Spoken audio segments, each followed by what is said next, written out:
반갑습니다. 오늘은 예레미야 24장 말씀을 나눌게요. 2절 말씀입니다.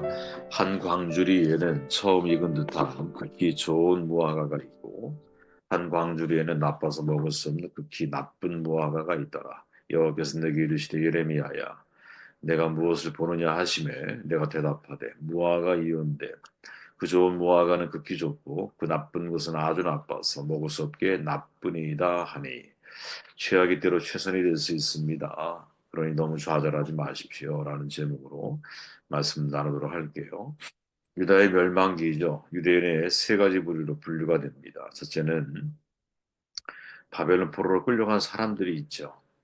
네, 이 배경이 바로 그런 배경을 가지고 있다는 거예요. 너무나 머나먼 길로 포로로 잡혀가는 길, 죽을 가능성이 높죠. 우리도 과거 중국에 어, 이제 사람들이 포로로 끌려갈 때 얼마나 먼 길입니까? 가다가 죽는 사람들이 얼마나 많았겠어요. 그죠? 예루살렘에서 바벨론까지의 직선 거리가 한 1000km 정도 된다고 하니 실제 거리로 따지면 한 1500km 정도 된다 그래요. 여기서 부산을 왕복 4번을 하는 거죠.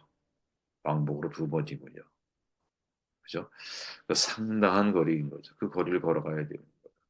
비참한 인생이죠. 내일의 희망을 정말 담보할 수 없는 그런 길을 떠나는 사람들이죠. 반대로 애굽으로 도피한 사람들이 있죠. 아마도 사회적인 지도급들, 친애굽파들이 었을 텐데 애굽의 인맥을 형성해 두고 나름대로 멸망기에 집과 땅과 권력을 내가 잃어버렸지만 뭐 또 압니까? 이미 다 이런 일이 벌어지기 전에 다 재산을 빼돌려서 애굽에 충분히 살 수 있는 조건을 만들어 놓은 우리도 과거 그랬잖아요. 그죠? 여러 가지 강점기 시대를 지나면서 위기의 상황에 정치인들의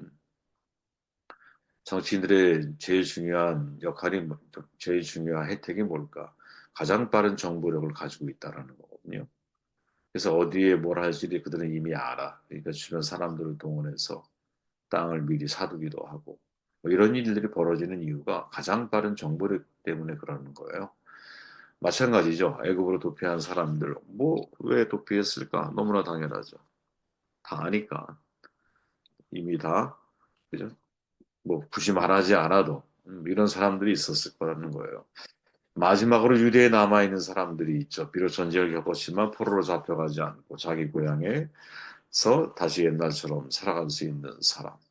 망명파보다는 못하지만 그래도 포로로 끌려간 사람들보다는 그래도 더 나은 케이스가 될 수 있죠.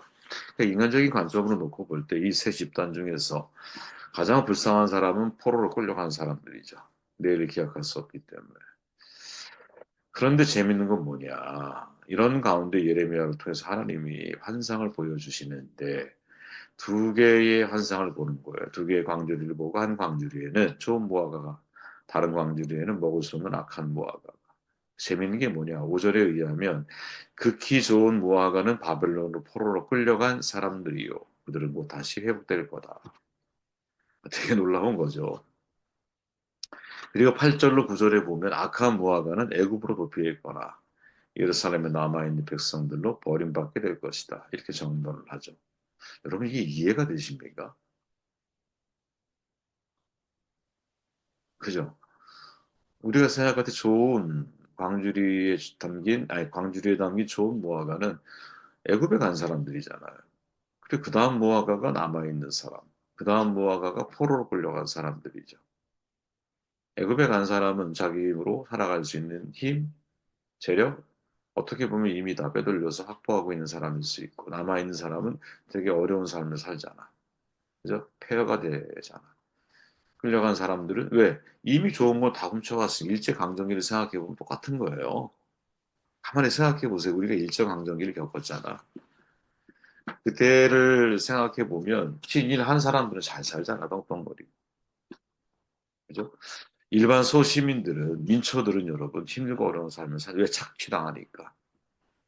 더 악한 사람 누구예요? 의병이 아니죠. 끌려가고, 군대에 끌려가고, 막, 전쟁에 끌려가는 이런 사람들, 일본에 끌려가는 사람들.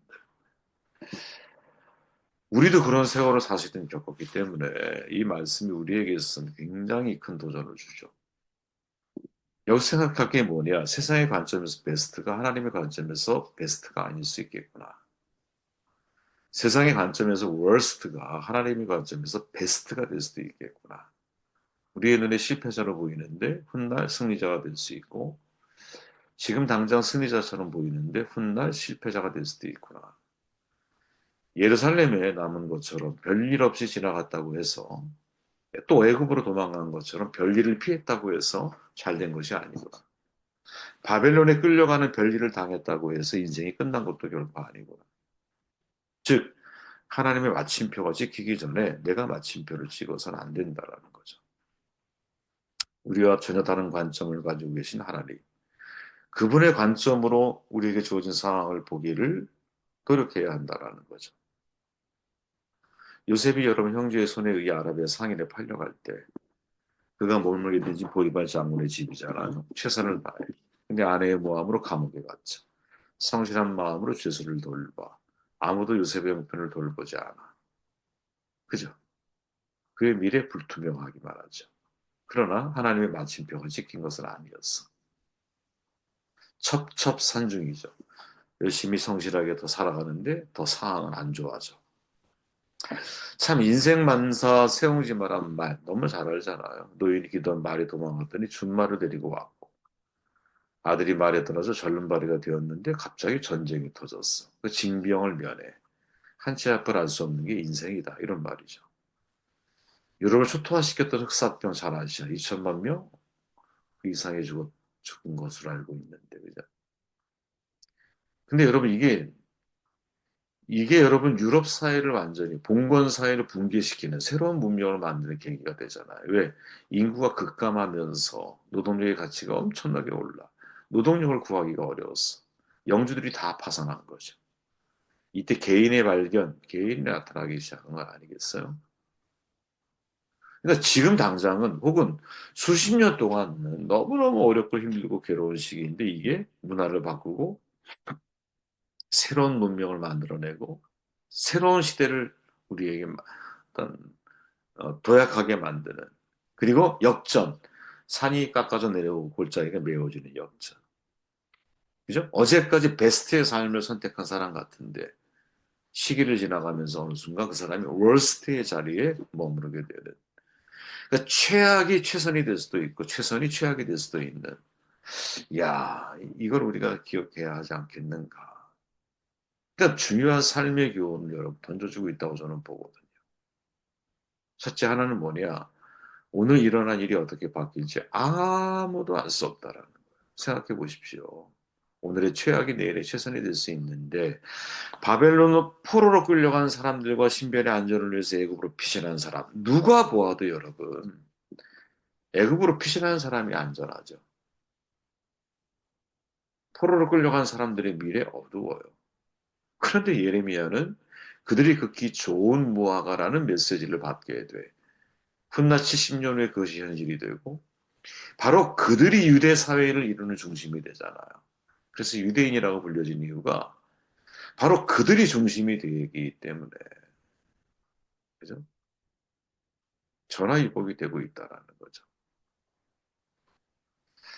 첩첩산중 이거와 비슷한 사자성어를 찾아보니 엄청 많아요. 오리무중, 설상가상, 병삼천병, 첩첩수심. 오리무중이 뭡니까? 사방 오리라되는 짙은 안개 속에 있다라는 뜻이야. 여러분 그럴 때 있잖아요. 아무것도 안 보여. 심리가 4km니까 오리면 2km잖아요. 사방 2km에 너무너무 안개가 껴서 아무것도 보이지 않아. 어디로 가야 할지 모르겠어. 여러분 그런 상황 경험할 때 있잖아요. 설상가상, 눈 위에 서리가 내린다라는 거거든요. 눈도 참 이렇게 추위에 예를 들어서 눈이 내리면 이게 비눈처럼 젖은 눈이 내리면 습한 눈이 내리면 그냥 얼어버리잖아. 근데 그 위에 서리가 껴 완전한 빈팔이지. 병상천병, 병을 앓고 있는데 또 다른 병이 생기는 거야. 진짜 엎친 데 덮친 거죠, 그죠? 제 주변에 그런 분이 계셨어요. 병을 치료받기 위해서 갔는데 그분은 이 병상천병이 아니야. 처음에는 그런 마음이 들었을 거예요. 그런데 그게 기회가 되거든요. 왜? 진료를 받다 보니까 치료하고 진료를 받는데 암이 발견된 거예요. 다행히 초기였어. 수술하셨어요. 와, 이게 정말 행운이죠, 어떻게 보면. 응? 첩첩수심. 쌓이고 쌓인 근심할 일이 있는데, 근심한 일만 계속 나오는 거야. 진짜 갈수록 태산인 거죠. 지금 여러분 우리 사회를 보면 이런 생각이 떠오르죠. 첩첩산중이란 말이 떠오를 수밖에 없어요. 정치적으로 보수 진보 갈등, 당리당락을 위해서 이 충돌을 일으키고 사회적 불안정이 가중되고 모든 부분에 사회적 불안정은 해외 투자자들의 손길을 끊게 만드니까 어려운 상황을 만들어내지 경기가 침체되고 취업난 해서 난망이야 난망해 정말 무역 적자 너무 심각하다고 그래요 지금 이런 시간이 지속되면 어떤 일이 벌어질까 빈부의 격차는 계속 커질 수밖에 없죠 정치인들 정말 민생을 말하는데 가슴에 와닿지 않아요 소모전만 하고 있는 것 같아 미국 중국 지금 트럼프 이후에 정말 엄청난 갈등이 또 만들어지고 있겠죠. 지금도 만들어지고. 전쟁 종식될 것 같다고 기미는 보이는데 끝이 안 보여. 미궁에 빠진 것 같아. 첩첩산중 유진로예요. 말 그대로. 그죠? 지금 이런 시기 겪고 있죠. 얼마나 여러분 답답하겠습니까? 그 또 다른 하나가 뭐냐? 이때 잊지 말아야 좋은 일은 찾아오기 마련이라는 거죠. 제가 얼마 전에 정말 몇 년 만에 그 애들이 끊어져서 저와 함께 우민호 감독의 하얼빈이라는 영화를 봤는데 그 영화를 보는 내내 제 머릿속에서 반복되는 그 독립군의 말이 있었어요. 제 머릿속에 계속 영화를 보는 내내 그 내용이 뭐냐? 과연 우리 조국이 해방될 수 있을까? 이 고민 때문에 어떤 사람은 밀정이 되기도 하고 이 고민과 끝까지 싸워가면서 방법군으로 인생을 마감한 사람도 있는 거죠. 아마 모든 국민들이 이 생각을 했을 거라고 봐요. 과연 우리 조국이 해방될 수 있을까?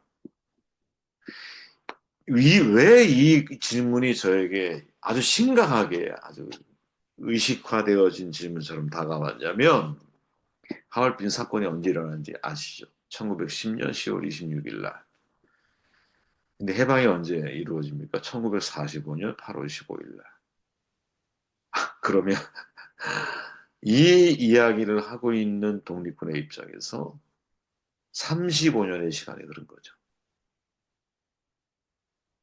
이게 아주 속을 먹먹하게 만든 거였어요. 과연 우리 조국이 해방될 수 있을까? 해방이 우리의 조국에 일어날 수 있을까? 내가 독립군으로 내가 이렇게 싸워가는 것이 선한 결과로 연결될 수 있을까? 나는 이렇게 힘들지만 고통스러운 길을 걸어가지만 우리의 자녀들은 자유로운 인생을 살아가게 될 수 있을까? 빼앗긴들의 진짜 봄이 올 수 있을까? 이게 여러분 10년의 그러니까 한일합방 된 이후부터 독립을 위해 싸웠던 사람들의 고민이 36년을 흘러가는 거야. 그럼 바벨론 포로에 그 사람들은 안 그렇게 해서 70년 후인데 우리보다 2배 아니야. 이때 저의 고민이 뭐냐. 진짜 회복 탄력성을 키워야 된다.